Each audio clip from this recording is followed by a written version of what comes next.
You would think that solitude makes a woman lonely. But what if I told you that solitude is what makes her magnetic? There is a kind of woman who no longer dances to the rhythm of the world's noise. She has stepped out of the performance, out of the chase, the constant need to be seen, chosen, validated. She has walked into silence, and yet, her presence grows louder than ever. Men feel it but can't name it. Other women sense it but can't imitate it. There is something ancient in her stillness, something that speaks to the deepest parts of the male unconscious, to the archetype of the anima that Carl Jung once said lives buried within every man. Solitude, for her, is not the absence of love, it is the purification of it. It is where she learns to separate longing from attachment, affection from dependence.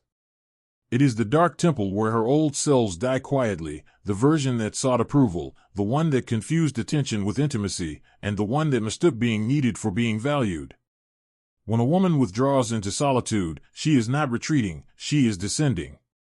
She is entering the underworld of her own psyche, where the voices of others fade and the voice of her true self begins to whisper again. This descent, like Persephone's into the realm of shadow, is both terrifying and sacred. It is here that she meets her loneliness not as an enemy but as a guide. Because only in silence can she hear the faint pulse of what Jung called individuation, the process of becoming whole. The world teaches women to fear being alone. It calls solitude a failure, the result of being too much or not enough. Yet in truth, solitude is the furnace of transformation. The woman who dares to be alone learns to see her reflection not through the eyes of a lover or society, but through the clarity of her own consciousness. The masks she wore to be acceptable begin to fall away. The pleasing smile, the softened opinions, the half-swallowed truths, all burn in the fire of her awakening.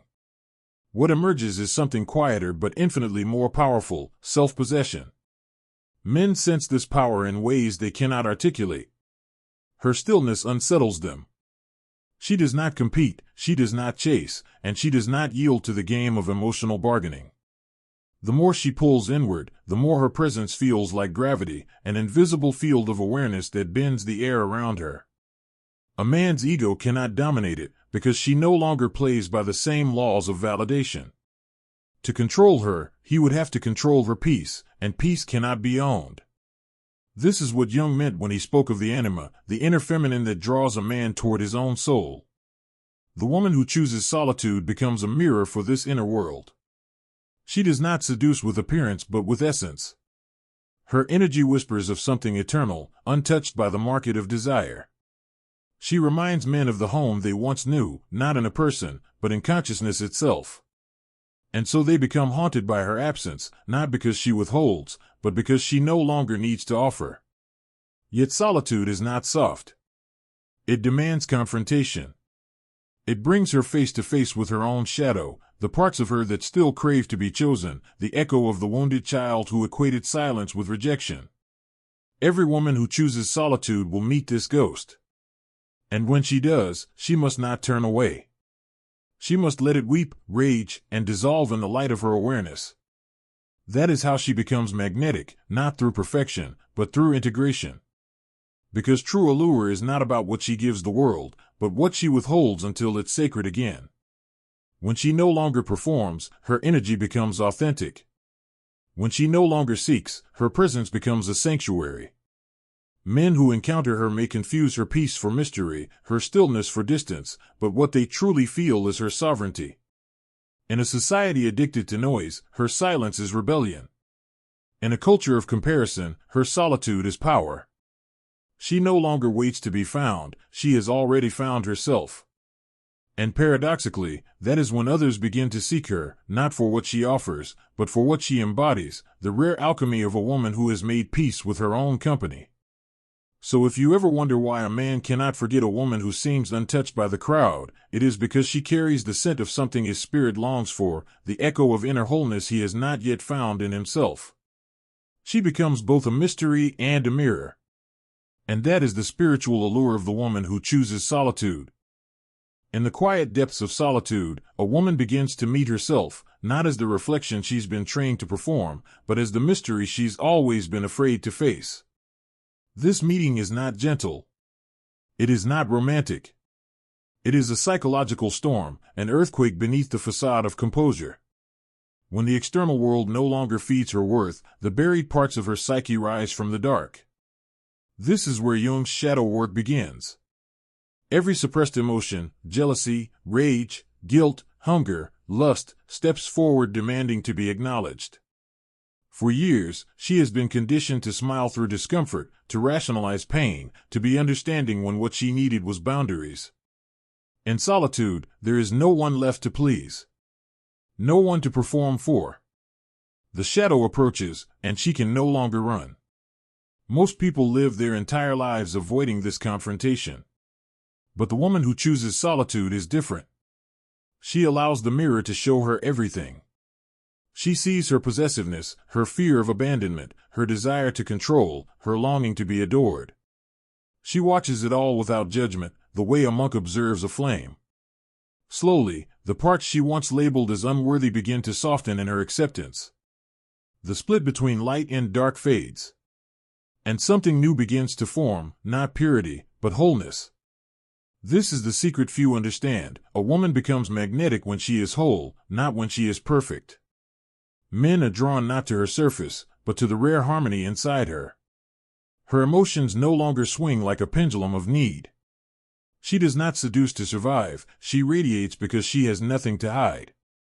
Her silence is not an absence, it is fullness contained. Jung said, until you make the unconscious conscious, it will direct your life and you will call it fate.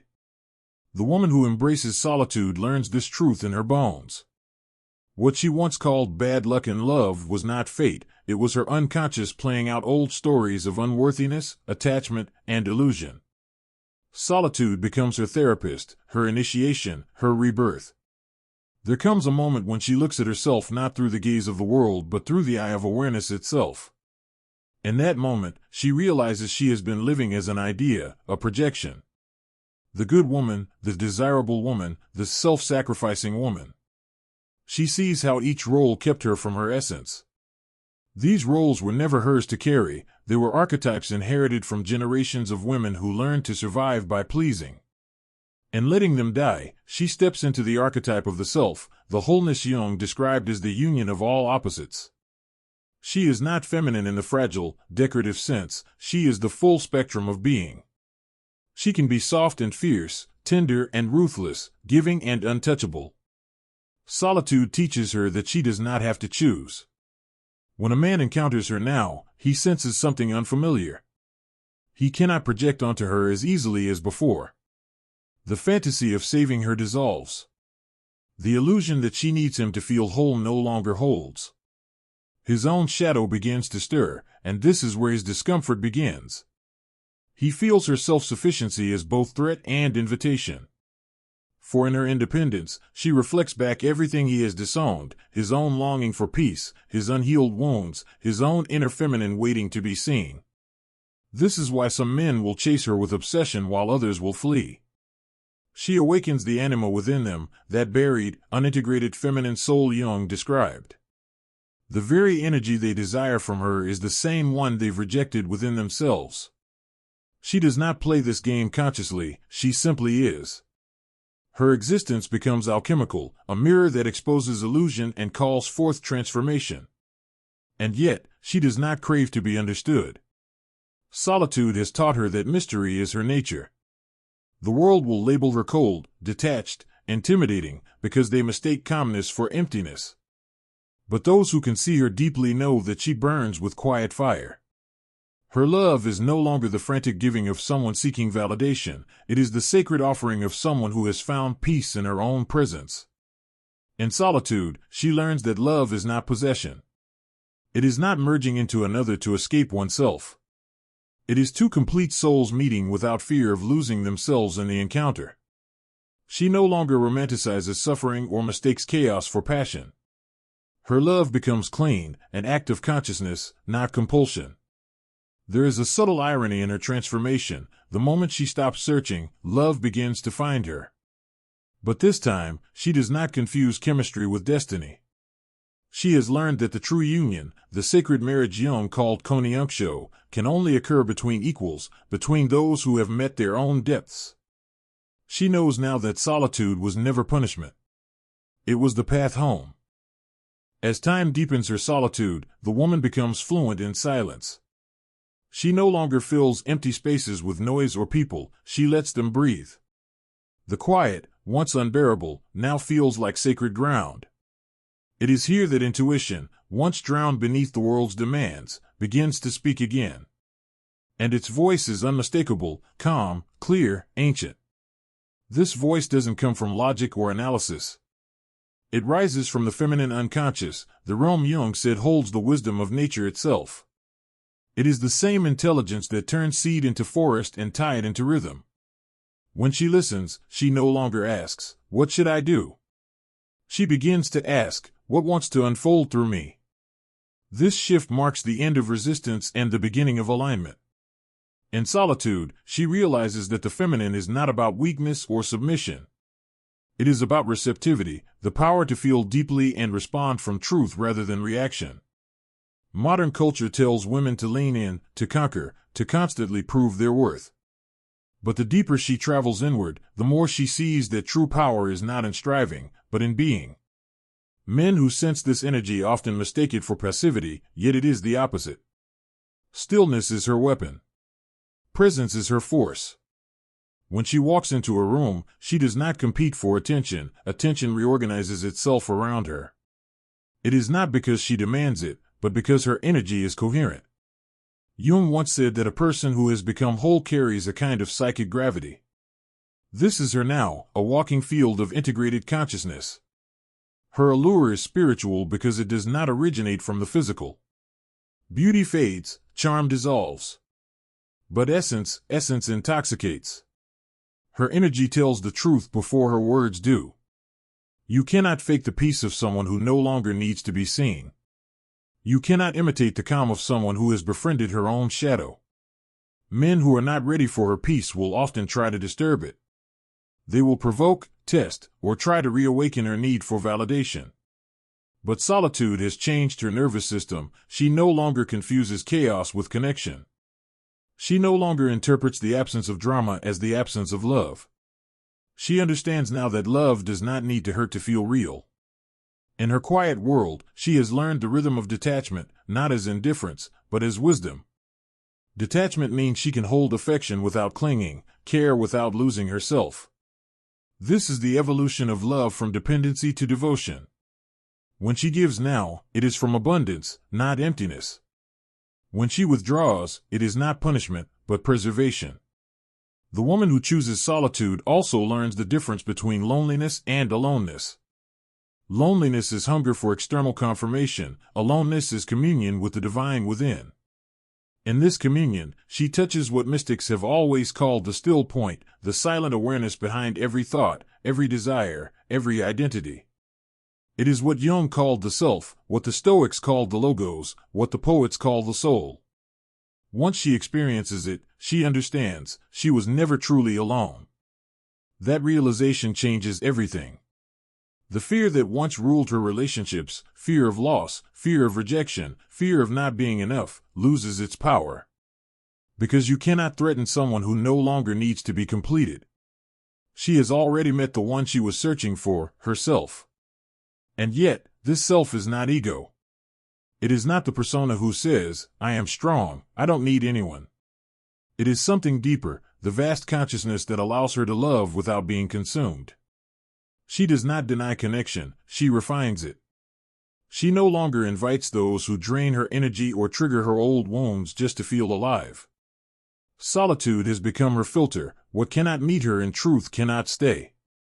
When a man finally meets her in this state, he will not meet the version of her that seeks to impress or to heal him. He will meet the one who mirrors his own soul. And this is why many will call her intimidating. What they truly mean is that she cannot be deceived. Her awareness sees beyond words and masks. She reads intention, energy, silence. Her perception pierces illusions because she has walked through her own. In her company, pretenses dissolve. Men who live only from ego feel exposed. But those who live from depth feel safe, drawn, awakened. She is the embodiment of the sacred feminine that Jung believed could heal the modern psyche, the antidote to a world driven by endless doing, endless noise, endless need. Through her, the masculine rediscovers reverence. Not worship in the romantic sense, but reverence for life, for mystery, for truth. The woman who chooses solitude teaches by presence alone that love is not possession but perception, not about having someone, but seeing them. And this is her quiet revolution. She changes the world not by shouting, but by remembering who she is. There is a moment in every woman's solitude when the silence turns golden. It no longer feels like absence, it feels like arrival. She has crossed the invisible threshold between isolation and sovereignty. What was once emptiness now feels like space, sacred, alive, and filled with meaning. In this space, she begins to see patterns that were once invisible to her. She understands why she once chased love that hurt her, why she tolerated confusion and called it connection. She sees that much of her longing was not for another person, but for herself, for the part she had abandoned while trying to be everything for everyone.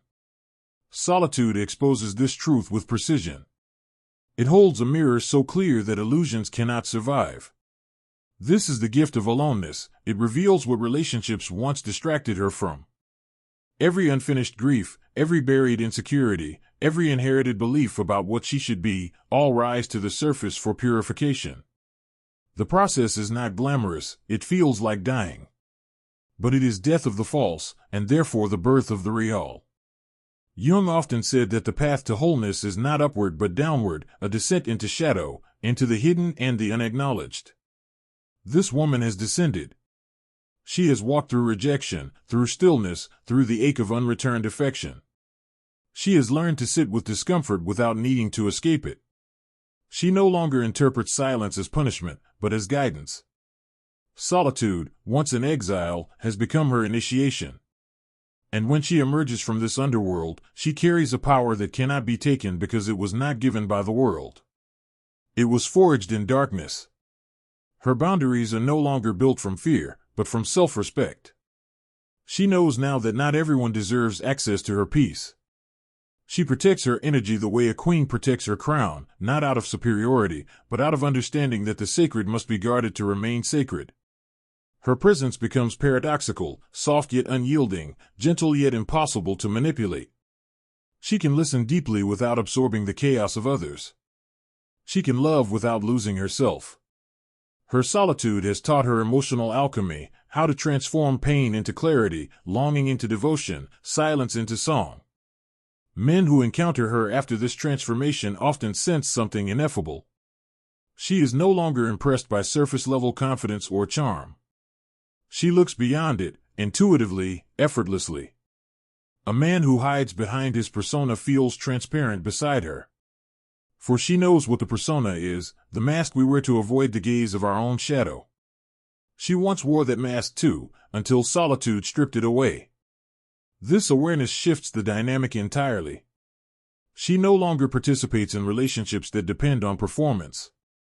If a man cannot meet her in truth, she lets silence speak for her. There is no drama, no pleading, no endless explanations. Her withdrawal is her language.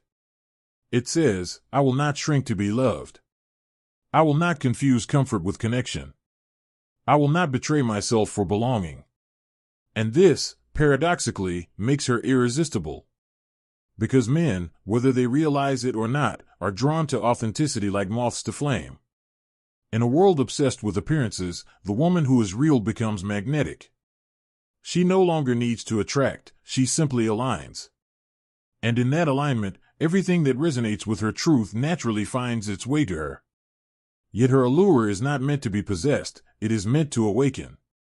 The man who meets her is invited to rise, to confront his own shadow, to integrate his inner feminine, to step out of domination and into consciousness.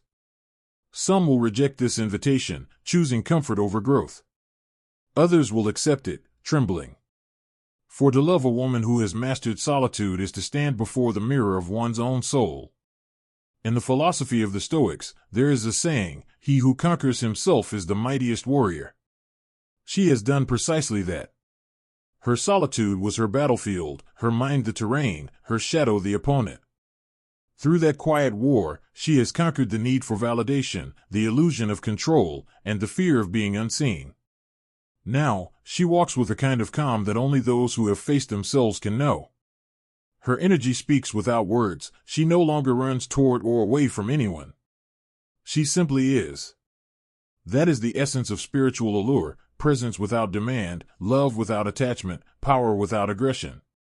And in this rare equilibrium, she becomes a living reminder of what Jung called the reconciliation of opposites, the sacred union within. She is not light without dark, nor strength without softness. She is both. And that makes her whole. For those who meet her, she leaves a silent mark. Long after she is gone, they will remember the stillness she carried, the way she made the air feel holy. As the journey of solitude matures, the woman begins to see how everything she once resisted was preparing her for this state of grace. The waiting, the heartbreak, the silence that once felt like punishment, all of it was a sacred curriculum. Each moment of emptiness was teaching her how to hold herself. Each unanswered prayer was pushing her back into her own arms. Now, when she walks through the world, she carries an atmosphere rather than an identity. Her presence is no longer about personality, it is about frequency. You feel her before you see her. The energy around her is calm, yet charged with quiet intensity. It is the energy of someone who has stopped betraying herself. Carl Jung wrote that the privilege of a lifetime is to become who you truly are. Solitude gave her that privilege. It stripped away the mask she had worn for survival and revealed the self beneath, the one that existed before the world told her who to be. This self is not fragile. It is ancient, serene, and unbothered. It has no need to prove. It does not chase or demand, it simply attracts through authenticity. This is the paradox of spiritual allure: the less she seeks attention, the more luminous she becomes. Because she is no longer trying to be loved, she is love, conscious, rooted, complete. And love in its purest form is irresistible not because it flatters the ego, but because it reminds the soul of what it has forgotten. A man may cross her path and feel something he cannot name, a pull, a recognition, a haunting. It is not lust, not even admiration, but a strange remembrance that he, too, has a soul. Her peace reflects the peace he has lost. Her silence reminds him of everything he has avoided. The woman who chooses solitude doesn't merely captivate, she awakens. But awakening others was never her intention. It is the natural consequence of authenticity. Solitude has taught her that real influence doesn't come from persuasion but from presence. She no longer teaches through words or advice. Her existence is the lesson. To those willing to see, she shows what freedom looks like when it wears a human face. Her solitude has also refined her desires. She no longer dreams of being understood by many, only by the few who can meet her depth. She no longer confuses excitement with alignment. What she values now is peace, resonance, and emotional honesty. She has become selective, not because she is superior, but because her energy no longer tolerates what is false. And yet, she is not closed. Her solitude has not made her hard, it has made her discerning. She can love deeply without losing clarity. She can surrender without self-erasure. Her love now is like a flame that warms but does not burn away her boundaries. She has learned the difference between union and merging, between connection and absorption. In the world's eyes, this makes her mysterious. But her mystery is simply self-knowledge expressed as grace. It is the beauty of a consciousness that no longer leaks. Every word she speaks is chosen, every silence intentional. There is no chaos left in her gestures. She moves like someone who knows time, and herself cannot be wasted. This serenity doesn't mean she avoids pain. On the contrary, solitude has made her intimate with it. She knows how to hold sorrow without drowning, how to face endings without collapsing. Pain no longer terrifies her, it teaches her. She has learned to read her suffering as sacred text, a message from the soul asking for deeper truth. Through this understanding, she transcends victimhood. She no longer blames others for what they could not give. She sees that everyone operates from their level of consciousness, that no one can meet her beyond their own shadow. This realization does not make her bitter, it makes her compassionate. But compassion no longer means self-sacrifice, it means clarity with love. The Stoics would call her unmoved by externals, not cold, but centered. Like Marcus Aurelius wrote, no one can harm you unless you permit your mind to be disturbed. She has become that kind of woman. She no longer reacts, she responds. She no longer explains, she embodies. Her peace is her argument, her silence her language. And so, her allure becomes timeless. Youth fades, trends change, beauty redefines itself 1,000 times, but her presence endures. Because true magnetism is not in the face or form, but in the soul that has integrated both its chaos and its calm. She does not wait for the world to recognize her worth. The recognition has already happened, within. And that is enough. For the first time in her life, she realizes she is not missing anything. Nothing needs to be added or removed. The wholeness she sought was never in another person's arms, but in her own awareness. Solitude has not made her empty, it has made her infinite. And now, when she meets the world, she does not ask, "Who will love me?" She asks, silently, "Who can meet me here, where I already am?" Because she knows.